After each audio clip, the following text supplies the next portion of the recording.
Today in Better Health, we're talking about all things glutathione. And so whether or not you take glutathione, or you've seen it on supplement shelves and you're not quite sure what it is, or you've never heard about it before, then this episode's for you because of the fact that we're talking about all things glutathione and how it works, how it increases your health optimization and all the benefits. And then we're also going to tie it into your genetics and how genetics are tied to glutathione production. And so glutathione is an antioxidant and is pretty much the king of the antioxidant supply in your body. And what happens is that glutathione is, being an antioxidant, it's pumped into the mitochondria of your cells. And so when this happens, it has the power to protect against so many different toxins that we're exposed to, because we know that nowadays we're exposed to so many different bad things, whether it's pollution in our air, heavy metals, the things you eat. We are combating that every single day. And so glutathione helps to protect against that and it protect against those things damaging your body, which ultimately age your body. And so there's actually studies done and that glutathione actually promotes longevity. And so people who have lived the longest had higher amounts of it due to its ability to reduce inflammation and damage to body's cells. So there are two states that glutathione can be in. There's the GSH and the GSSH. And so these aren't really things that you need to know, but they're just something that I'm putting out there. The GSH is reduced and the GSSH is oxidized. And so you want a ratio of a higher GSH compared to your GSSH, the higher reduced to oxidized. You want those numbers to be around 100 to 1. Those things are decreased. That ratio is decreased from 10 to 1 due to oxidative stress. And oxidative stress occurs with so many different things. So whether or not you're actually stressed because of maybe work situations and you're overworked and you're just burning out, that can produce oxidative stress in your body. Over exercising can also do it as well. Exercising is amazing for your body, but certain genetic things in yourself can inhibit you from fully recovering and then therefore can actually produce oxidative stress as well. Smoking, obviously the smoke is a horrible thing to your lungs that produces oxidative stress. Unhealthy eating, especially sugar, produces it. Bad fats and so much more, pollution, heavy metals, etc. And so when the oxidative stress in your body overaccumulates, then there becomes more oxidative stress and then therefore less antioxidants. And so you're going to want to make sure that antioxidants overtake oxidative stress, because when they don't, that's when you begin to experience diseases, different health issues, because you have so much more oxidative stress than antioxidants. And for some people, you have the ability to hold on to antioxidants and produce more, and whether or not whatever it is with your circumstances better than others. And some people are susceptible to having more oxidative stress than other people as well. So something to keep in mind, there are 4 specific genes associated with glutathione. We have the GSTM1, GSTP1, CTH, and GPX1. And now all different ones, the one I'm going to pay more attention to in this episode is GSTM1. And so this gene can appear as null, meaning that the protein is absent in some individuals. And this absence seems to be most common in Caucasians and then actually lower in Western and Southern African populations. So depending on your ancestry, your ethnicity, you have a higher chance of, not having this protein with this gene than others, myself included. So I am one that actually doesn't have all my GSTM1 proteins.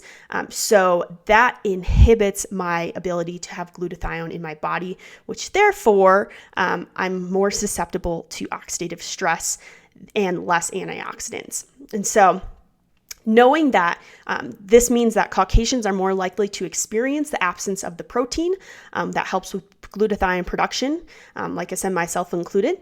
The issue with this is that you are less able to detox toxins from your body, which therefore increases the oxidative stress to antioxidant ratio. And remember, toxins are everywhere, from whatever you're eating to the heavy metals you're exposed to. That could be in your water, in your food. The pollution in the air, where you live has an effect on that as well. So there's so many different things that are coming at you, and your ability to defend that can be different from person to person based on your genetics and also based on your lifestyle as well. And so when you have an absence of this specific gene, you are more susceptible to different diseases. So endometriosis is very common when you have less glutathione production, so relating to this gene as well. And so you are more susceptible to getting endometriosis or just having it in general because you're not able to clean your body out very well and get rid of some of the toxins. And so based on what you eat or your lifestyle, endometriosis can grow more if you have less glutathione as well. Various cancers are also associated with less glutathione, relating to the absence, the null of this protein gene as well. So it just makes sense because you're not able to get rid of the junk and the toxins in your body as well. And so think of oxidative stress as a crisper of your cells. It could make your cells crispy, while antioxidants such as glutathione have the ability to keep your cells young and healthy and more plump. So as you age, you begin to get wrinkly. Think of oxidative stress as something that makes your cells wrinkly or just crisper in general.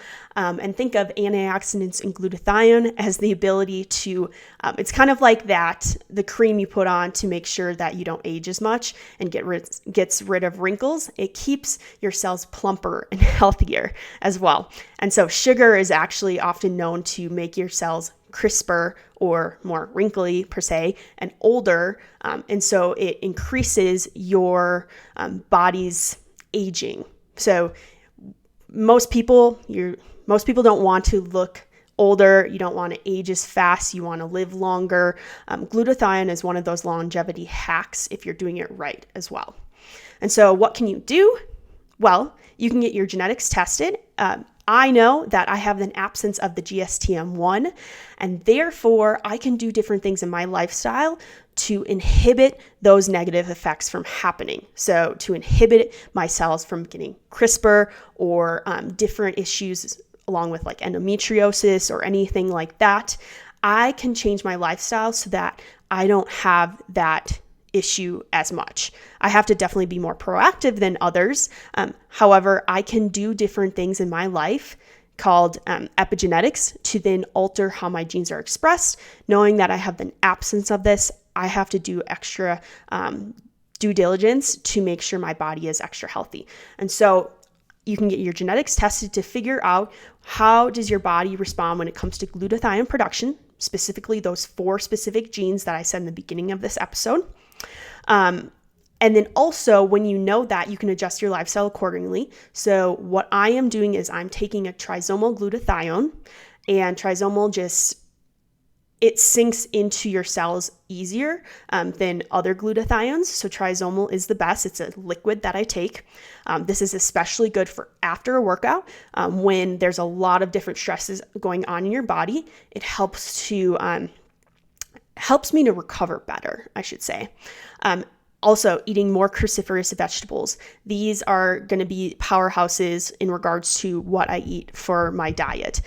Keeping these in my diet is super important because these will allow my body to detox properly. If I was eating processed junk food every single day, you can bet that I'm adding more stress to my body. I'm adding more toxins, and I'm also not getting rid of the toxins. So it's building up and it's staying there.